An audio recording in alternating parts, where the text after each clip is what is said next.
You've all heard the term curiosity killed the cat, but curiosity didn't kill the cat. Curiosity kills relationships, careers, and sometimes the brain chemistry of a grown adult who still thinks texting an ex at midnight is a scientific experiment. And curiosity is not sweet always, so it's a biological glitch, a loop in the brain where the reward circuits go looking for novelty instead of safety. So that loop is documented in reward prediction research from Wolf and Schwartz of Cambridge University, showing that dopamine fires strongest when the outcome is absolutely unknown. So the dopamine system is built for hunting. Think of centuries, thousands of years ago. Not scrolling, not secret messages, not opening old photo albums of your ex while your current partner is asleep next to you. So the brain treats novelty like survival. So the prefrontal cortex, which is meant to control behavior, well, it gets overruled by the limbic system, and that's the ancient drive that says, what if? What if she's still interested? What if this isn't the right relationship? What if? So Jack Panksepp called this the seeking system. So it's the part of the brain that drives exploration and risk because historically it kept humans alive. We were nomads, we kept moving, we kept exploring. So fMRI studies by Helen Fisher at Rutgers show that early stage romantic obsession lights up the same way that dopamine pathways do with cocaine. So relationships and drug addiction are the same thing. So yes, nostalgia and obsession can feel drug heavy. So you get the urge, you reach out to an ex, you do it while you're in a relationship, not because you're evil, not because you want to hurt someone, but because your brain is chasing unresolved reward. So psychologists call it intermittent reinforcement. So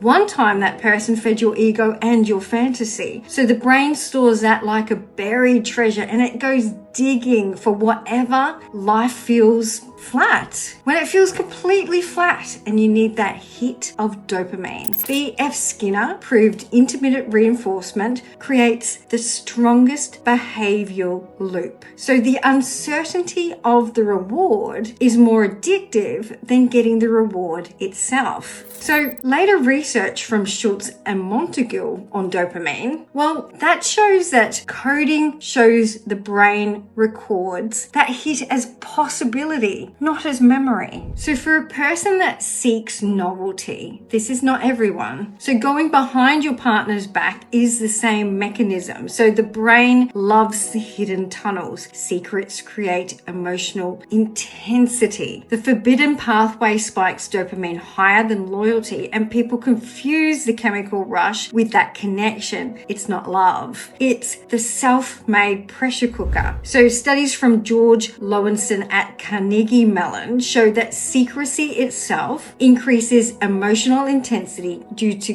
cognitive load and reward anticipation. So a 2011 psychological paper shows that science of the forbidden interactions increase dopamine even when the person is not attracted. It's the secrecy that spikes a reward. So this is why drugs are seductive. Cocaine, amphetamines, they all hijack the same circuits. Curiosity becomes compulsion, and it's the same reason a scandal is more exciting than a healthy relationship. The brain literally rewards the chaos faster than the stability. So Nora Volkov's work at the National Institute of Drug Abuse shows that cocaine floods the dopamine pathways up to 10 times at the baseline levels. So that is exactly the circuitry that the X triggers emotionally for people that are looking for novelty inside a relationship instead of putting the work in. So novelty seeking research from Zuckerman and Klongiger shows people with high dopamine reactivity chase chaos even if it costs them safety. And the cat did not die because it was curious. It died because curiosity ignores consequences. So humans do the same thing with exes, with secrets, with betting, with drugs, with everything on temptation and calling it fate. Curiosity becomes sabotage wrapped in a story you want to believe. So